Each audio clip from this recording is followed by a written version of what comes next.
부지 중에 오신다. 마태복음 24장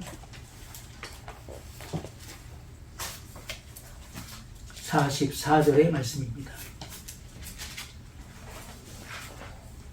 이러므로 너희도 예비하고 있으라. 생각지 않은 때 인자가 오리라. 아멘. 자, 우리가 예수님의 재림의 날짜가 공개됐다면은 예비하고 있으라. 생각지 않은 때 인자가 오리라. 이런 말씀을 하실 일이 없는 것이죠. 마태복음 25장 13절에도 보면 그런즉 깨어 있으라. 너희는 그날과 그 시를 알지 못하느니라. 그래서 생각지 않은 때 인자가 오리라. 이 생각지 않은 때, 다른 말로 부지 중에 오리라. 다른 말로 이 생각지 않은 때라고 하는 말은 부주의라는 뜻을 갖고 있어요. 부주의. 우리가 부주의하다는 것은 조심성이 없다는 것입니다. 또 소홀히 하다. 어떤 일을 소홀히 하는 것. 우리가 지금 가장 중요한 것이 뭡니까? 지금은 우리가 말세 지말이에요. 예수님의 재림의 징조가, 우리가 그날과 그 시는 알 수 없지만은 재림의 징조가 확연히 지금 보여지고 있어요. 그런데 우리 성도들에게 있어서 가장 중요한 것은 예수님께서 언제 오실지라도 맞이할 준비를 해야 되는 거예요. 그런데 그 일에 대해서 소홀히 한다. 소홀히 한다. 또 경솔하다. 등한히 하다. 대수롭지 않게 여기다. 우리가 아주 중요한 일들은요, 우리가 신중을 기해야 되는 거예요. 그런데 대수롭지 않은 일로 여기는 거예요. 아이고, 뭐 예수님 오시면 나 믿으니까 나 휴거 되겠지. 예수님 믿으니까 휴거 되겠지. 라고 생각하는 거예요. 적당히, 대강, 또 건성으로 하다. 건성하는 것입니다. 또 흐리멍텅하다. 아무렇게나 하다. 꼼꼼하지 못해서 저지르는 실수. 이런 의미도 담고 있는 것입니다. 또 세심하지 못하다. 우리가 중요한 일에는요, 굉장히 세심해야 되는 거예요. 모든 일에. 면밀하게 살피고 준비해야 되는데 세심하지 못한 사람은요, 실수를 저지르게 되는 것입니다. 자신을 관리하지 못하고 자기 자신을 방임하는 것. 세상에 방임하고 죄에 방임하는 것. 어떻게 되겠지 하고서 자기 자신을 방임하는 거예요. 뭐 나중에 뭐 다 수습하면 되지. 이러한 자세. 그래서 누가복음 21장 34절에 보면 중요한 말씀이 여기 기록되어 있어요. 성경은 한 말씀도 그냥 기록된 것이 아닙니다. 우리에게 분명한 경각심을 주고 있는 말씀이죠. 누가복음 21장 34절. 너희는 스스로 조심하라. 그렇지 않으면 방탕함과 술 취함과 생활의 염려로 마음이 둔하여지고 뜻밖의 그날이 덫과 같이 너희에게 임하리라. 아멘. 자, 스스로 조심하라는 거예요. 그렇지 않으면 조심하지 않는 사람, 부주의한 사람, 모든 일을 흐리멍텅하게 건성 대강하는 그런 사람은요, 방탕함과 술 취함과 생활의 염려로 마음이 둔하여진다는 거예요.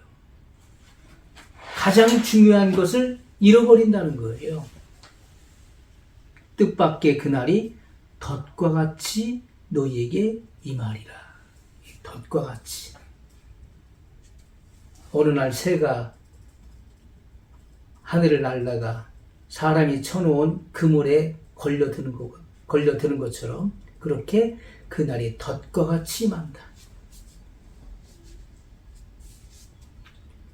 정신없는 처녀가 혼인날을 잊어버려요.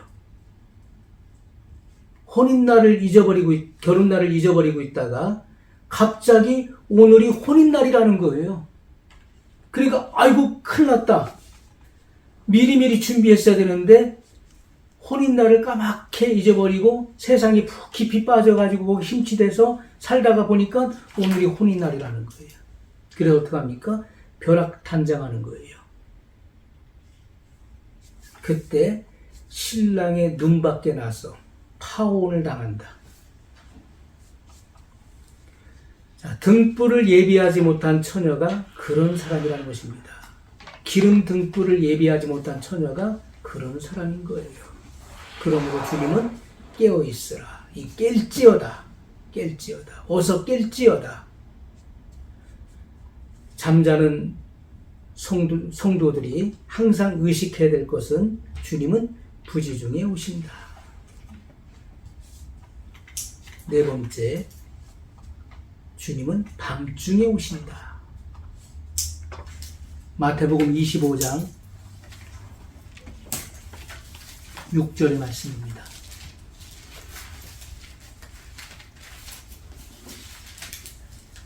밤중에 소리가 나되 보라 신랑이로다 맞으러 나오라 하매. 자, 밤중에 소리가 나되. 자, 예수님은 밤중에 오신다는 것인데, 자, 밤중에 소리가 나되 보라 신랑이로다 맞으러 나오라. 나와서 맞이하는 것입니다. 나와서 신랑을 맞이하는 거예요. 그런데 이 밤중은 24시간의 그 시각적 밤중을 말하는 것이 아니라 심령의 밤을 가리키는 것입니다. 심령의 밤. 지금은 밤중이에요. 지금이 밤중이에요. 말세에 사람들의 심령의 상태는 암흑이라는 암흑. 심령이 어둡다는 거예요. 심령이 어두워요. 어둡기 때문에 때를 분별하지 못하는 것입니다. 재림의 징조가 확연하게 보여져도 그 때를 구분하지 못하는 거예요. 아직 멀었다고 하는 거예요. 지금은 살기 좋다는 거예요. 지금은 주님이 오실 때가 아니라는 것입니다. 이것은 심령이 어둡다는 거예요. 그 심령의 밤중을 의미하는 것입니다. 양심이 마비되고 윤리 도덕이 부패하고 사회와 정계가 혼란하고 종교가 타락하고 쥐약이 관영하며 마귀가 최후의 발악을 하는 시대예요. 그래서 침침한 깊은 밤이라는 거, 침침한 밤이다. 우리가 침침하다는 뜻이 뭡니까? 우리가 너무 침침하다. 침침한 밤이다. 눈이 침침하다. 우리가 침침하다는 뜻은요, 이 잠길 침자잖아요. 잠길 침침하다. 이것은 사물이 보일락 말락할 정도로 빛이 아주 약하고 어둡다는 뜻이에요. 뭔가 사물이 정확하게 보이지 않는 거예요. 보일락 말락. 빛이 아주 약하고 어둡기 때문에 사물이 정확하게 분별이 안 된다는 거예요. 그것을 우리가 침침하다고 그러잖아요. 아이고, 눈이 침침해졌다. 눈이 침침하다. 사물이 정확하게 구분이 안 된다. 지금은 이렇게 마귀가 최후의 발악을 하는 거예요. 그러니까 모든 것이 다 어두운 것입니다. 정계를 봐도, 또 종교계를 봐도, 우리 기독교, 개신교회를 보더라도요, 이 타락은 이루 말할 수가 없는 것입니다. 죄악이 세상에 관영한 시대예요. 그래서 침침한 깊은 밤이라는 것입니다. 그러므로 등불을 예비한 자만 주님을 영접할 수 있는 거예요. 등불을 예비한 사람. 등불이 예비되지 않은 사람은 주님이 오시면 남겨지게 되는 것입니다. 그 심령의 준비가 되어 있지 않은 거예요. 그 심령이 암흑이에요. 그 심령이 밤중이기 때문에 그는 주님을 맞이할 수 없다. 그러나 이러한 깊은 이런 이 시대가 또 심령들이 깊은 밤을 맞이했을지라도 기름 등불을 준비한 사람은 주님을 영접할 수 있게 되는 것입니다.